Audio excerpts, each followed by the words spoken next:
140 নং ভোটৰ কেন্দ্ৰত এয়া উপস্থিত হৈছে স্থানীয় বিজেপিৰ বিধায়ক প্ৰাৰ্থী যথা মন্ত্ৰী ৰঞ্জিত দাস আৰু এয়া দেখা গৈছে যে মই পৰিৱেশ দেখুৱাবলৈ অনুৰোধ জনাইছোঁ কেমেৰা সতীৰ্থক যিহেতু ইয়াত এই কেন্দ্ৰতে ভোট প্ৰদান কৰিব আৰু তেখেতৰ পৰা পোনপটীয়াকৈ কিছু কথা জানিবলৈ চেষ্টা কৰিম।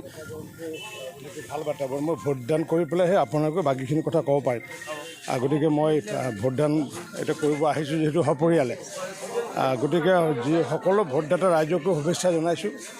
সকলোৱে মানে ভোটাধিকাৰ সাব্যস্ত কৰি পেলাই গণতন্ত্ৰক যাতে আমি সন্মান প্ৰদৰ্শন কৰোঁ তাৰ কাৰণে সকলোকে আহ্বান জনাইছোঁ। আৰু এইদৰে দেখিবলৈ পোৱা গৈছে আৰু কেনেধৰণৰ বিচাৰে যে এইবাৰ নতুন পৰিৱৰ্তনত কেনেধৰণৰ পৰিৱৰ্তন হ'ব বুলি ভাবে? নিশ্চিত ৰূপত অসমৰ ৰাইজে পৰিৱৰ্তনৰ চৰকাৰৰ পৰিৱৰ্তন বিচৰা নাই, কিছু কাম কাজৰ পৰিৱৰ্তন বিচাৰিছে আৰু নিশ্চিত ৰূপত আগন্তুক দিনত ডক্টৰ হিমন্ত বিশ্ব শৰ্মা ডাঙৰীয়াৰ নেতৃত্বত নিশ্চিত ৰূপত আমি অসমৰ ৰাইজক যি সেৱা আগবঢ়াই আহিছোঁ, কাৰণ ভাৰতীয় জনতা পাৰ্টীৰ অকল ক্ষমতাৰ বাবে শাসনত নাহে, সেৱাৰ বাবে শাসনত আহে। গতিকে সেৱামূলক কাৰ্যৰে আমি নিশ্চিত ৰূপত অসমখনক আগুৱাই নিয়াৰ লগতে বিকাশমুখী যাত্ৰা অব্যাহত থাকিব।